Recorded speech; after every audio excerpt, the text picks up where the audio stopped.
평안하셨습니까? 예수님의 제자 훈련 조교 김한선 목사입니다.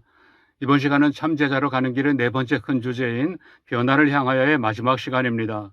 개혁을 향하여 많은 분들이 노력했고 주장했고 운동으로 펼쳤지만 정작 개혁이라고 할 만한 성과는 별로 없었습니다. 무엇이 원인인지 지난 시간에 살펴봤습니다. 자기중심적인 의식을 버리지 못하기 때문에 그렇게 되었다고 했습니다.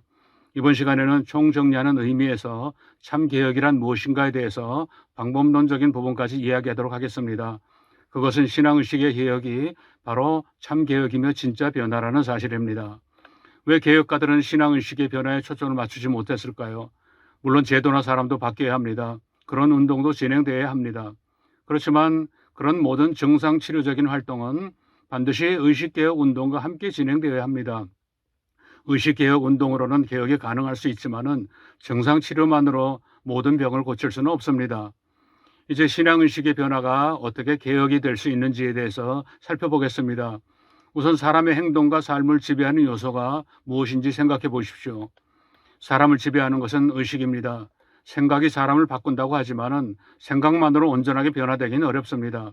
물론 생각이 바뀌는 것으로부터 언어와 행동이 바뀌기는 합니다만은 생각이란 상황에 따라 얼마든지 변경될 수 있는 것이기 때문에 사람의 행동을 변화시키기 위해서는 생각만으로는 결코 충분하지가 못합니다. 생각이 반복되면서 의식으로 자리를 잡아야 비로소 사람의 행동이 바뀔 수 있습니다.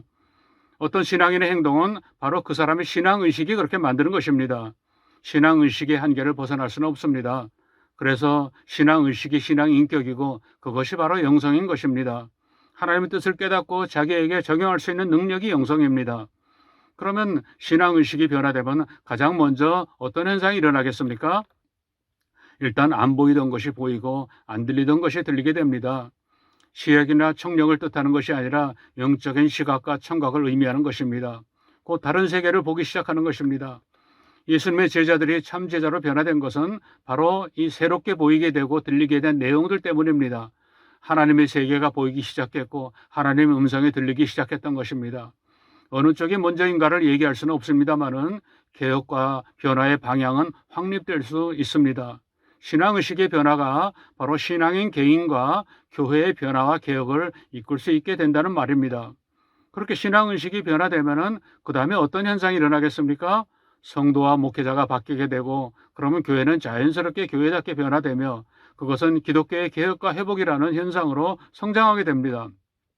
그리하여 예수님의 12제자들이 세상을 바꾼 것처럼 우리가 세상을 바꿀 수 있게 될 것입니다. 적어도 하나님께서 세상을 바꾸실 만한 출발점을 변화된 성도들이 준비하게 되는 것입니다. 물론 우리들이 기대하는 만큼 불충분할 수도 있습니다.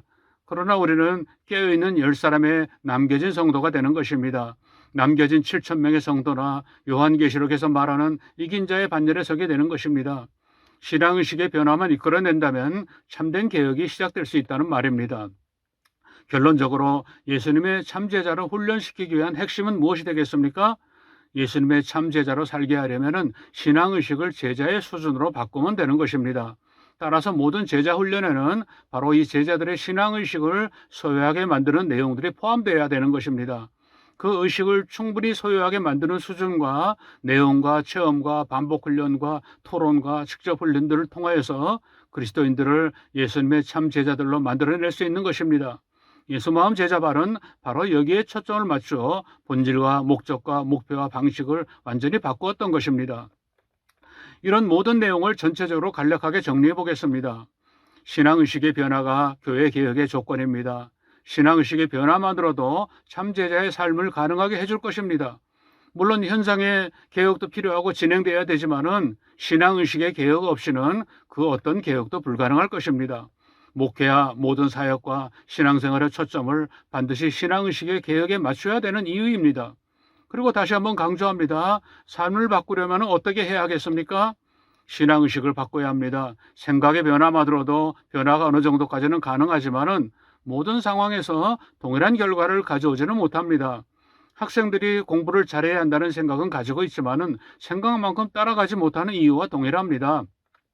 생각의 변화가 의식을 바꾸기도 하지만은 신앙의식이 변화되면은 생각과 언어와 행동과 삶이 예수님의 제자들과 같이 바뀌는 것입니다.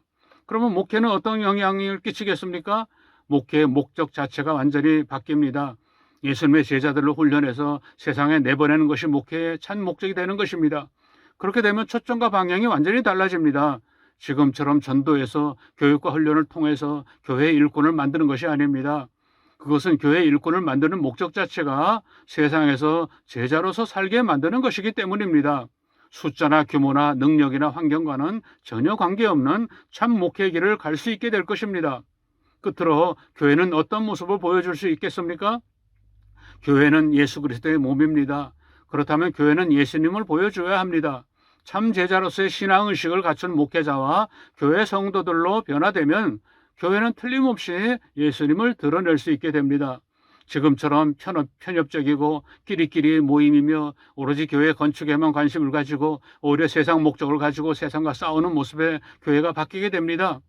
예수님의 모습을 닮아서 이웃을 위해 희생적이며 진실한 사랑을 베풀며 세상을 위해 존재하는 예수님의 모습을 보여주게 될 것입니다. 이상으로 변화를 향하여 달려가기 위해 무엇이 필요한지에 대해서 살펴보았습니다. 이런 목회 철학과 방향을 가진 참 제자 훈련이 많이 나타나야 됩니다. 예수마음 제자반이 바로 그런 역할과 기능을 감당할 수 있습니다. 다음 시간부터는 예수마음 제자반이 성령님께 이끌림을 받아 체험하고 준비한 신앙의식의 변화를 위한 훈련 방식을 상세하게 나누려고 합니다. 평안하시기 바랍니다.